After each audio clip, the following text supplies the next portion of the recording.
Damian, thank you so much for your time. I really appreciate you taking time out of your day to jump on here and talk a little bit of shop. So for the listeners at home, will you tell us a little bit about your background, your motivation, and kind of where you are currently?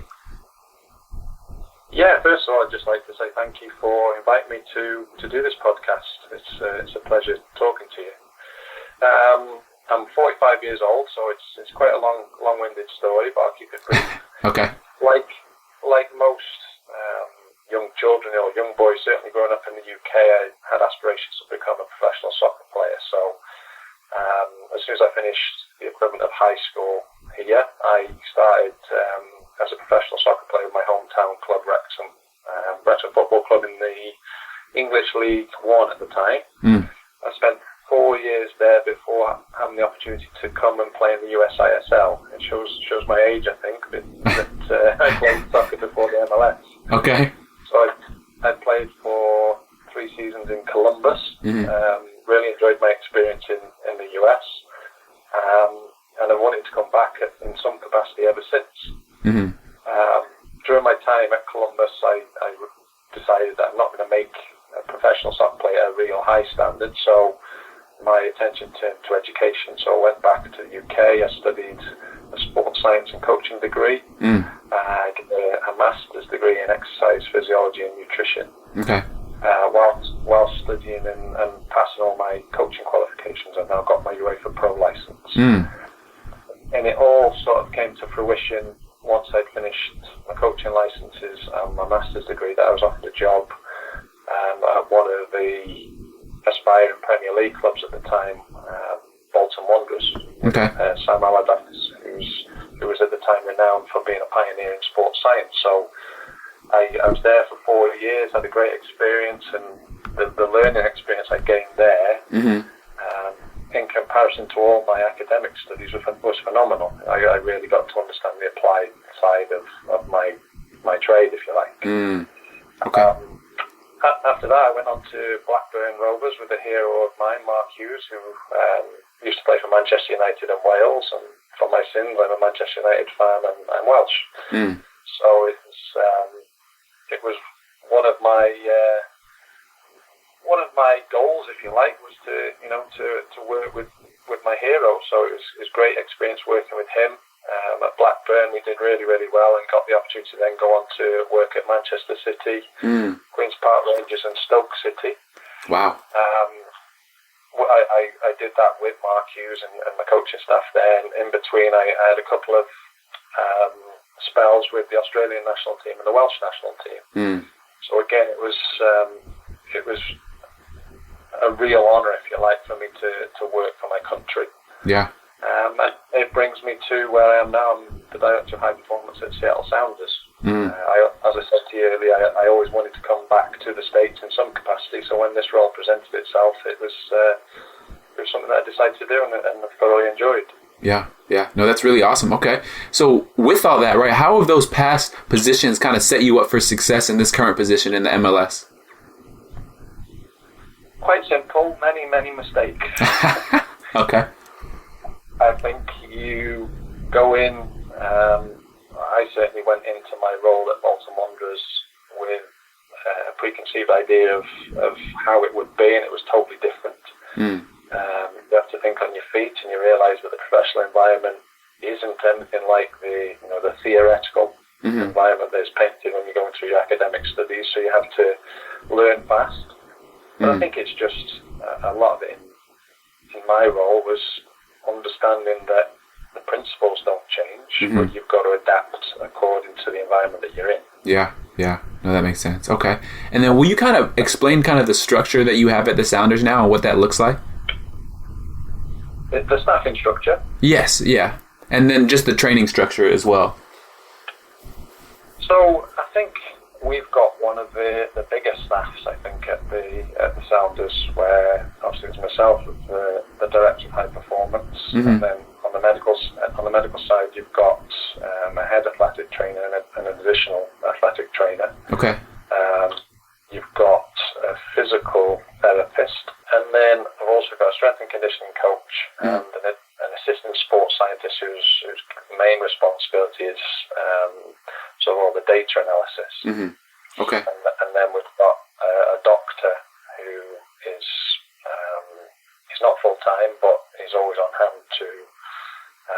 advice from, and then a number of other specialists, chiropractors and chiropodists and acupuncture specialists and so on. Okay.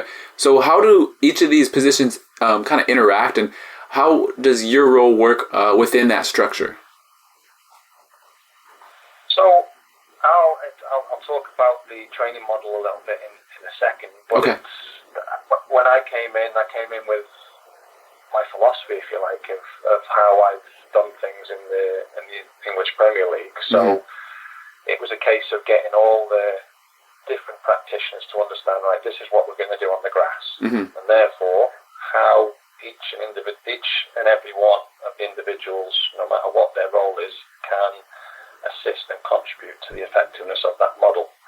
So we'll meet before the coaching staff meeting every morning and discuss player issues, player development, with a view to what they can and can't do safely in that next training session. And we'll know what the training session is because we've discussed it with the coaches well in advance.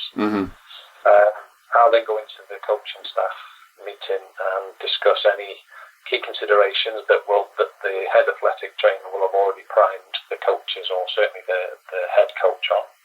And then we'll just fine tune any parts of the training session that we need to. Okay. So the model itself, and again, everyone's got a different model, and I always kind of say, look, there's so many ways that you can be effective. Yeah. You have to have some rationale behind your philosophy. But if your players perform to a high level, they remain injury-free for the full season, you're doing something right. But the way we train, we'll have a typical Saturday to Saturday Sunday will be either recovery, and the guys that don't play in the game will do some sort of conditioning session, and then Monday will be off. We may have Sunday and Monday off, depending on if we've travelled, played at altitude, depending on how the head coach may feel the group are responding. And then we'll literally train Tuesday, Wednesday, Thursday, Friday. Okay. Tuesday will be what we class as a reintroduction training session, just to get them moving and get the coordination back. Wednesday will be our football conditioning training session. Okay.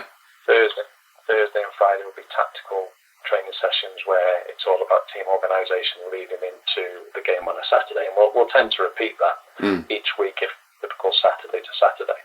Okay. And that's the structure, if you like. Yeah. Okay. And then, so how does the strength and conditioning fall into that structure?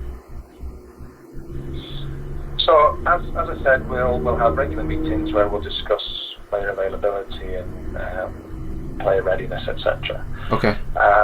We'll have a model where all the practitioners will understand, the strength and conditioning coach as well will understand what the intensity and the volume will be like of the training session, and he'll base his side of things on what the guys do on the pitch. So the intensity and the volume of and loading of the players on the pitch will sort of drive what he does and doesn't do.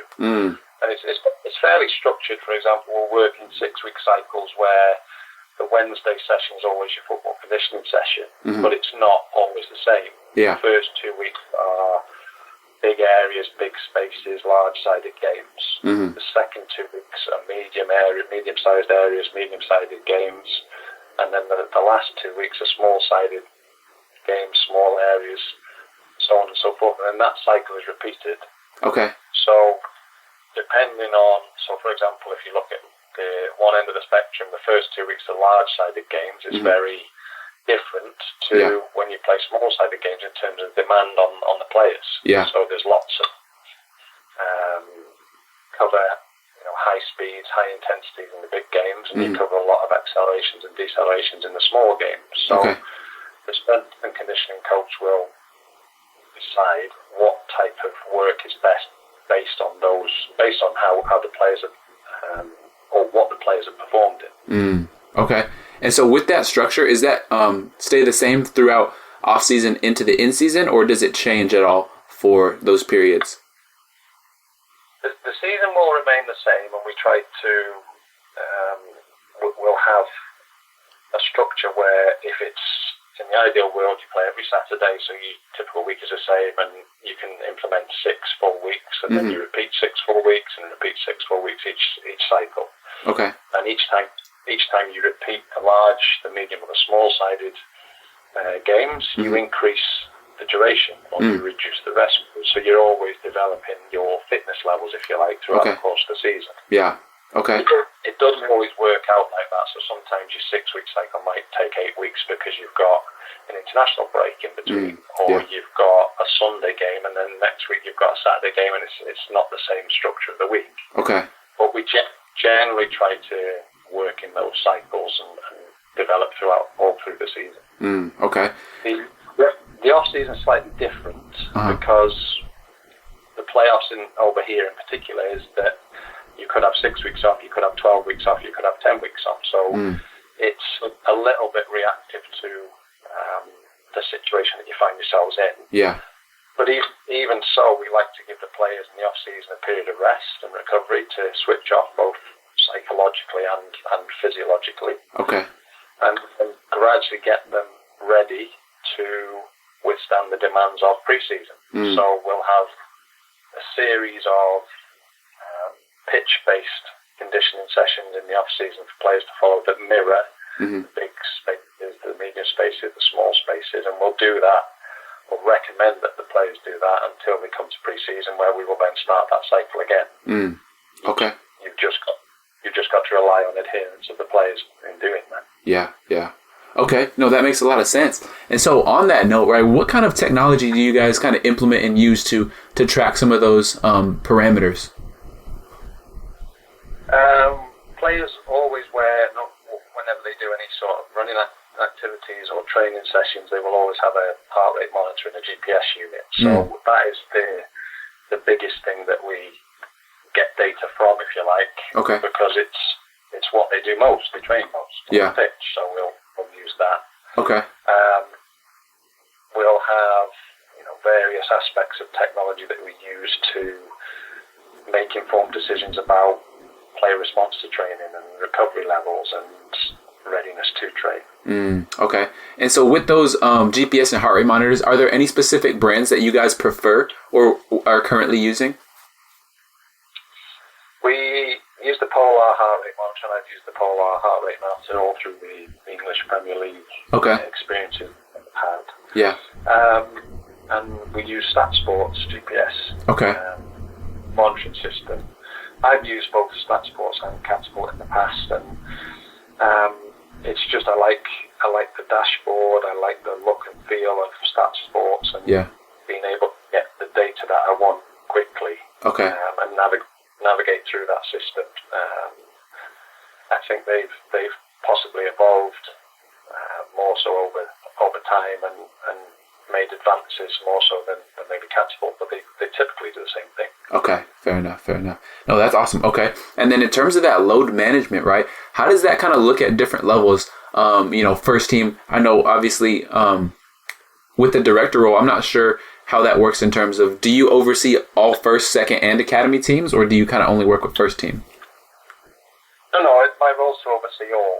Okay. And all the roles that, with the exception of the first role I took at Bolton, it's been my role to oversee the first team and the under-23s as it is now, and all the academy teams below, and try and get a streamlined approach from top to bottom, really, because players will move up and down, and certainly progress through the ranks, and they need to be primed for the demands of the first team level. So if you've got that streamlined approach and everybody sort of follows the same processes and protocols, it helps to make informed decisions about those players.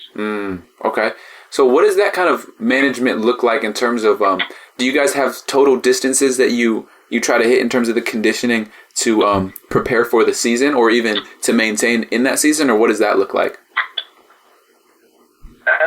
Because the structure of the model is as it is, we look more so at, we don't have any typical numbers as such, because obviously some of the positions will be more demanding, so we're always looking at themselves in comparison to themselves. Yeah. So if you look at the typical week that I described earlier, you've reintroduced, you Tuesday reintroduction sessions, Friday match day -1 session will typically look the same every week. Okay. Because it's the same principle. You want to just ease players back in on the reintroduction session. Yeah. And the day before the game is, you don't want to, it's too close to the game to do any sort of fitness, but that is pretty much standardized going into the game. So it's only really the conditioning overload session where we will look at numbers, in that we always want them to do more and more and more. Yeah. Week on week. So if you're doing big spaces, big games, for example, in the first week of the first cycle and you cover a set distance, you repeat it in the second week and you want them to cover more, because that does therefore a training effect. Yeah. Yeah. Okay. It's the same with you do medium spaces in the third and the fourth week. You want a certain distance to hit, and then the next week you do it for longer and you want them to cover more distance. Again, hopefully hoping that you're getting the training effect. Okay. So that's typically how we use it. But we'll also try and keep certainly the sprint distances and the high intensity distances consistent week on week. Okay. A lot of research suggests that if you have a big spike one week and then you come back down again, there's an increased risk of injury, particularly hamstring injuries.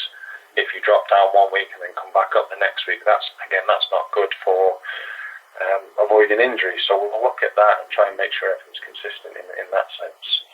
Or the beauty of working in 2 weeks, 2 weeks, 2 weeks in a 6-week cycle is that there's no big spikes. Even if you go up, you're going to repeat that the following week. And then you might drop down, but you drop down for 2 weeks. Yeah. And then you gradually increase for 2 weeks and gradually build for 2 weeks and drop down for 2 weeks and so on and so forth. Okay. So it's kind of a built-in, foolproofing system. That's what the ideal goal is. That's what the ultimate goal is. It's, as you're aware, it's more difficult now. You've got 25 to 30 players, all different, coming from different regimes. You've got different ages, different positions, different injury histories, different types of players, different positional demands. So it's trying to factor all that in and manage accordingly. It's very difficult to just have one approach for all the individuals. So you've got to cater for all those individual needs. Okay. That's what you're ultimately striving for. Yeah. No, I like that. Okay. And so in terms of staying on that idea of conditioning, is there any type of fitness testing that you guys implement, or do you kind of just get the data from the monitoring and use that as your gauge? I like standardizing an approach. Okay. Because if you standardize an approach and you have a structure, you can always compare.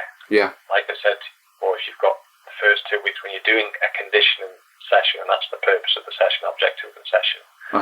If you do 2 weeks large areas, medium, then 2 weeks medium, 2 weeks small, you can always keep referring back to those 2 bigger areas, to medium, well, and so on, every time you repeat the cycle. So I like that structure, and you can consistently figure out where you're coming, where you need to improve on. Yeah. I'm a big believer looking at heart rate. Okay. So you've got a structure, you can observe heart rate drops, how quick they recover from the same type of work all the time. I like looking at high intensity and sprint distance figures, because I think that's, if you want to play at a higher level, you need to perform in training at a high level. So we look at that. And then again, all the number of accelerations and decelerations to make sure that the load is always consistent. You don't want your heart rate to be able to drop and your high intensity distances and sprint distance to really increase, and then your accelerations and decelerations fluctuate because you'll have different loading through different body parts. So again, those are all the things that we typically look at to make informed decisions. Okay. So with that high intensity distance and that sprint distance, is there a percentage of the time spent conditioning that you guys spend in that area, like ballpark? I know that's a kind of a broad question.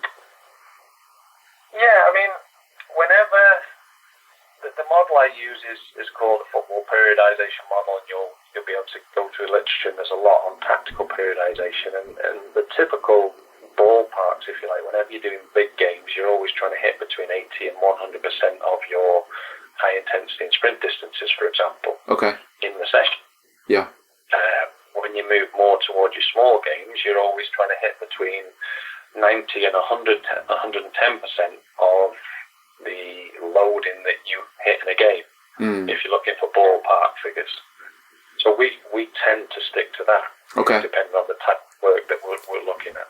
Okay. No, that makes sense. Okay. No, awesome. I appreciate that. And then kind of moving forward a little bit into more of like the leadership management piece, what is your kind of approach in managing and being in that role that you're in right now?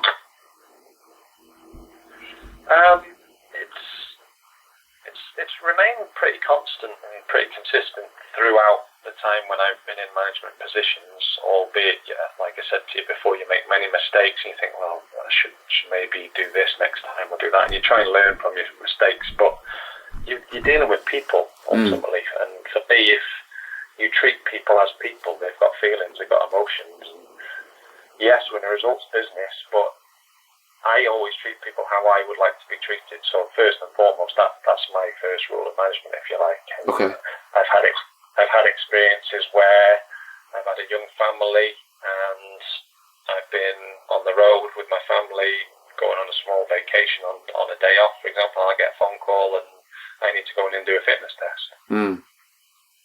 Yeah. Which it's not great. So I would never ever do that to a member of staff or practitioner that is working under my management. So there's little things that you learn from. I like to be very structured and try and, at the first time I meet a group of people under my supervision, I'll try and paint a picture of what my philosophy entails and try and go into as much detail so there's a deep understanding of where I'm coming from and why I would like to do that, and therefore how we each one working under my supervision will be able to contribute towards the effectiveness of that structure, that process, that protocol, or that approach. Yeah, that makes sense. Okay. And so with that, moving forward on that, what do you look for kind of in qualities when looking at different positions or looking to help hire for different positions within the department? Again, I always look at myself and the advice I've been given, and I would always look for experience from an early age. So my eldest son's approaching 14 now, and I'm encouraging to get some voluntary work under his belt at an early stage, because I think it develops the traits that they need to succeed later on in life. So I look at experience from an early age. Okay. I look at qualifications, so academic qualifications. Obviously, a lot of it is now you have to have this and you have to have that. And then ideally a sport-specific qualification. So again, I'm looking at my own career and I feel I've benefited in my area of expertise because, one, I played the sport I'm working in. Two, I've got the highest level qualification. But that has only allowed me to understand the game better. Yeah.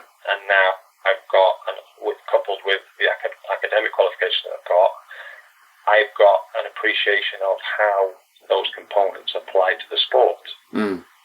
Yeah. But I've also got, from a coach's point of view, what their vision looks like. Okay. What they're seeing. Yeah. But also, I think it's important to try and get as much expertise. So if I'm managing a department that's got physiotherapists and an analyst and the masseur, it's really important that I understand their roles. So if someone's applying for a job, try and get as much variation of qualifications as they possibly can that will contribute to that role, if you like. I like that. Okay. So what are some resources that have had a big impact on you specifically and your development, right? Like whether it's a book, a podcast, or a conversation? I think I've been fortunate to work for a couple of managers that were renowned as being forward-thinking in the Premier League. So I've learned a lot practically from them and the staff that they had in place.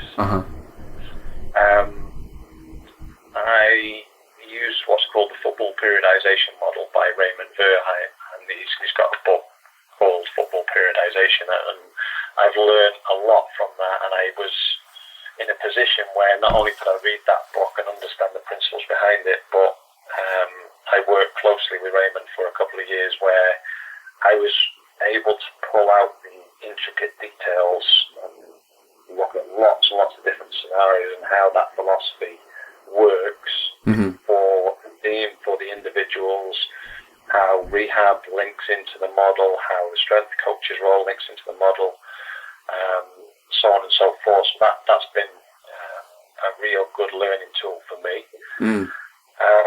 More recently, I think there's lots of podcasts now where I think you can take something from every podcast that you listen to, whether it relates to directly to what you're doing. The Pacey Performance podcast over here are very good. The Training Ground Guru podcast from the UK is excellent to give you a broad understanding of people's roles like sporting directors, for example, and what you can take from that, and different people with different experiences at different levels. That's been excellent. I like a lot of Vern Gambetta's work. He's wise beyond his years. I've sort of admired his work from afar for probably the best part of 25 years. Whenever I used to deliver on the Football Association of Wales coaching courses and refer to a lot of Vern's work 25 years ago. I follow him on Twitter and on LinkedIn, and the things he comes out with are just so simple, so transparent, so honest, and so forward thinking. So I would advise any new coach to take some advice from that, really. There's a lot on tactical periodization that I like. That I think is a very viable and very good way of working. Along with, as I said, the model that I like to use. So it's just trying to broaden your knowledge around the subject area that you're working in as much as you possibly can. No, I agree. And then kind of going back to the training piece, how do you, or is there any protocols or anything like that, or any parameters that you monitor specifically to manage specific injuries, right? So we know you talked about hamstrings, right? Or even, groin or anything like that. Is there anything specifically that you would like to implement? Yeah, I just realized I was going to mention, I didn't answer your question regarding measures that I use, so I'll probably answer that question, if you like, in both those questions. One, really. So that'd be great. The approach we have is, as I said, this Saturday to Saturday there'll be 2 rest days, if you like, or a rest day and an off day. So when players come back in on a Tuesday, we implement what we call readiness tests. So we'll look at the sit and reach. So looking at hamstring flexibility or back flexibility, or whichever way you want to look at it. We'll have a knee to wall test, so the players can see where their ankle mobility is in relation to previous tests done. We'll look at hip mobility, internal and external rotation. We'll use the groin bar to look at abduction and adduction ratios. We'll have a dynamometer to look at glute strength, hamstring strength, and glute to hamstring ratio. So all these tests will take a matter of seconds. It sounds like we're doing thousands of tests needlessly. All these tests will take a matter of seconds. Players will come in, they'll have groups of 6, for example, will come in, it'll take them within 10 minutes, they've fully completed everything. And we can see week on week how they are rocking up in comparison to how they normally rock up if they apply themselves properly. We will do this on that one day, and any red flags, for example, we will try to intervene, have certain advice for the players, actively take them through some exercises, figure out what it is that is maybe causing these red flags, so that when we want to push them the following day, we've done everything that we possibly can to really push them to their limits. We might retest them to satisfy ourselves on the Wednesday, the next day, that they are fully ready to be pushed to their limits. So that's sort of the readiness stuff that we will do just one day a week, and maybe with certain individuals retest them the next day. And again, it's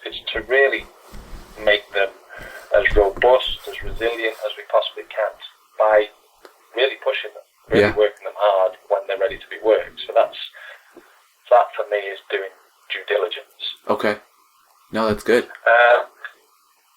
The tests that we will do, and we'll try to do these every sort of cycle, every 6 to 8 weeks, just to see whether we need to change the interventions, change the training strategies, how each and every one is each and every player is responding to the training stimulus that we're giving them, both on the pitch and in the gym, for example. So we'll have a look at their body composition, so their body weight and their body fat levels. Okay. And that'll tell us a lot about the nutrition strategy, if you like, and whether they're getting that right. Yeah. We'll do. We don't like using functional movement screen. We call it an athlete movement screen, and it's all about efficiency. We're fully aware there's contrasting and conflicting research that, well, these don't prevent injuries and these exercises don't prevent injuries. We do a number of tests. Okay. The athletic trainers and physical therapists do a number of tests that look at how players move. Yeah. Can we improve their athleticism, if you like, to make them more efficient? If you're more efficient, you can do more. If you're more efficient, you become more resilient, and therefore the risk of injury does diminish. Yeah. So we'll do that consistently. We'll have a number of jump tests. So as opposed to doing 10, 20, 30, 40-meter sprint tests, our measure of their level of explosivity we do in jumps. We just feel it's easier to do, and it's not as high risk as when you get them to maximally sprint by testing. Yeah. And our intervention from all of that will be what we're doing in the gym, what we're doing on the pitch. Can we gradually incorporate certain elements that will improve their level of explosivity? Okay. And then the final one we'll do is an interval running test. So we'll look at it's a submaximal running test using the pitch dimensions, where, for example, they'll jog from the touchline to the penalty box, accelerate at a set speed to the penalty spot, jog to the edge of the penalty box the other side, and then turn at that point, accelerate back to the penalty spot, jog and walk. And we look at, one, are they able to maintain the speeds that we want them to hit, and two, their heart rate as soon as they stop that block of 3 minutes, for example. Okay. And all these things, the reason we use all these, there's so many tests that you can use, and I'm not saying this is the holy grail of testing, but our rationale is, one, these 4 particular tests can be done at any particular time in the season without any negative effect on training. And they can be implemented by any trained member of staff. Yeah. And as I said, the key is to make this pitch-based training the priority, and these tests just dovetail into the training rather than having to spend a day every so often testing. Yeah. Okay. In my experience, sometimes testing starts at the start of pre-season, end of pre-season, and you don't ever test again. Yeah. But if you want to keep improving all the time, for me, those parameters are as important as monitoring or seeing how players are trained on a daily basis. Yeah. Yeah, no, that's awesome. Okay. So with that interval test, is that a specific test that's like kind of common, or is that something that you guys kind of came up with? It's something that it's not, in the research a validated test. It's an interval run. Okay. That we use with players. Yeah. Particularly substitutes after games to try and mirror an element of the game. So soccer is an intermittent sport. You jog, you accelerate, you jog, you accelerate, you jog, you walk, you accelerate, you jog, you walk. It's intermittent. So we're trying to get as close to looking at players' response as close to the game of soccer as possible. So that's the reason for using it, really. Okay, I like it. And then going back to that movement screen, you said you use a athlete movement screen. Is that something that's kind of out there, or did you guys kind of also how does that come about? I don't profess to be an athletic trainer or physical therapist, so wherever I go, there will be some form of screen and some form of functional movement screen, athletic movement screen, whatever you want to call it, at the organisation that you work at. So I try to give that department Uh-huh. the autonomy to say, right, this is what we firmly believe in, this is what I think the exercise should be, and this is what the results mean, and these are therefore the interventions. So, in my experience, there's not a great deal of variation. There might be 2 or 3 exercises that are slightly different, but the body of the exercises are all the same. Yeah. So again, it's just an adaptation of theme, if you like. Gotcha. Okay. Awesome. No, that was super. That was really helpful. I appreciate it. And then kind of moving into this last segment, right? Just a few rapid fire questions about kind of you personally, your thought process. So if you have any, what are some quotes that you live by? There's a number of quotes that I like. I'm very big on hard work. That first and foremost, that is your foundation. So there's a quote from Derek Jeter. There may be people that have more talent than me, but there's no excuse for anyone to work harder than you. I like that. Yeah. A lot of them tend to be American, actually. Quotes that help me. Okay. There's one by Bear Bryant, the collegiate football coach. Okay. It's not, and I really like this. And wherever I've been, whenever I'm looking at trying to get players to focus prior to training, for example, this will be prominent. So it's not the will to win that matters. Everyone has that. It's the will to prepare to win that matters. Yeah. I like that. And then I'm sure everybody's heard of Pep Guardiola. Yeah. In Pep Confidential, I think it's his first book. Okay. I was really intrigued to on this quote. Really, we have to remind ourselves that if we don't run, we are nothing. So, as fantastic soccer that Pep Guardiola's teams play, the foundation is hard work. Yeah. And you see how hard the players work when he was at Barcelona, Bayern Munich, and Manchester City to win the ball back every time they lose it. Because they want to own the ball, they want to own possession and play soccer, but they still understand the need to work hard. So I'm those 3 really are or have been consistent wherever I've been. Yeah. No, it's funny how at no matter what the level is, it always kind of boils down to the work ethic and the amount of work and density of the work that you're putting in. Yeah. That's awesome. Okay, what is the best advice that you've ever been given?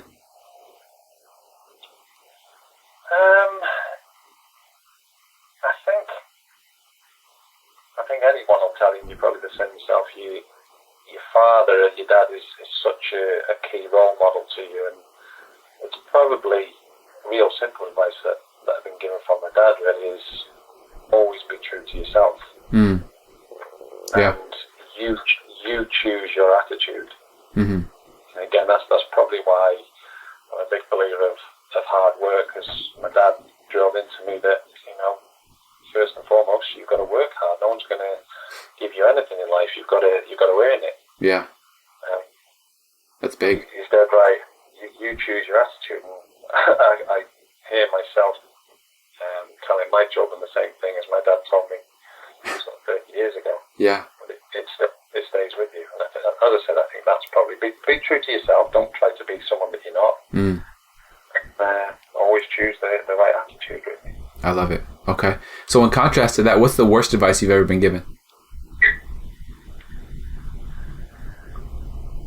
I don't think you can look at this 2 ways. You can see things that have gone wrong, you can blame other people, and they advised me, or they advised me this, they advised me that. But I think the thing with advice is you've still got to make a decision whether you take that advice on board or not. So I don't think there's been any worse advice. There's just been poor decisions that I've made. Okay, I like that. Because I've still been the one to make the ultimate decision about the advice that I've been given. Yeah, that's huge. I've never really thought of it that way, so I think that's a really interesting perspective. I can't really think of bad advice that I've been given, because I'd like to think that if someone's giving me bad advice, I can see that it is bad advice. Yeah, that makes sense. Okay, and so moving into this last kind of part here, right? What are some projects that you're kind of currently working on? How can people reach out to you and follow your journey? I'm not sure if it's common knowledge, but I'm leaving my role at the end of this playoff campaign. Oh wow. Okay. Just to move into consultancy. I've got a consultancy role with the English Premier League where I'm going to be going around all the different clubs, advising them on their performance provision. Wow. So the medical, sports science, analysis, and based on my experiences, good, bad, and indifferent. Yeah. Where they're at, how they can improve, all based or all against a set and agreed set target, if you like, by the league. Okay. So I'm going to do a little bit of that. I've got a couple of football associations that I'm going to be doing some other bits and pieces with. I just feel it's now the right time to move into more structure and management roles where I'm not practically involved. For the best part of 25 years now, I've been on the pitch. Yeah. So it's the right time to come off the pitch and start doing that. Yeah. Coupled with that, I've just set up a company called Fit for Every Game. So I'm just developing a website and a book actually that's warts and all about my philosophy. So in terms of how I plan, how I try to prevent injuries and make sure players are always available for training games, how I go about conditioning, and then how I try to help players recover, whether it be different elements of rehabilitation, different elements of recovery strategy, sleep, so on and so forth. So basically it's all the things that I've been doing for the past 20 years that I've tried to put into a book. So that will be on the website at some point, and for people to pull it to pieces and tell me that I don't know what I'm talking about, or tell me that I know it. It's for people to basically say what they think of it. Well, I'm looking forward to that. The ultimate aim of it was really to try to influence positively up-and-coming coaches, practitioners, players to try and take a couple of shortcuts, really, and not make the mistakes that I've made. Yeah, I hear you. So that's the ultimate aim. Okay. No, well, yeah, let us know, let me know when that resource comes out and we kind of post a link or something because, I'm personally really looking forward to that. So I know that a lot of other people will be. Yeah, I will do. It's not far from being finished. I'm a bit of a perfectionist, so I've proofread it about 1,000 times and found small anomalies that I just want to make sure it's spot on fit. Okay, fair enough. And then last kind of part, right, how can people kind of reach out to you and follow that journey? As I said, it's probably the best to go to my website. It's not up and running. It will be in the next couple of months, hopefully, which is www.fitforeverygame.com. Okay, fantastic. Well, I mean, people can go there now and register that they would like to receive information as and when it's finalised. Okay, fantastic. Well, Coach, thank you so much for your time. This has been fantastic. Really looking forward to getting this one out on the air, and hopefully we can connect again soon in the future. It's a pleasure. Thank you for having me. All right, have a great rest of your day.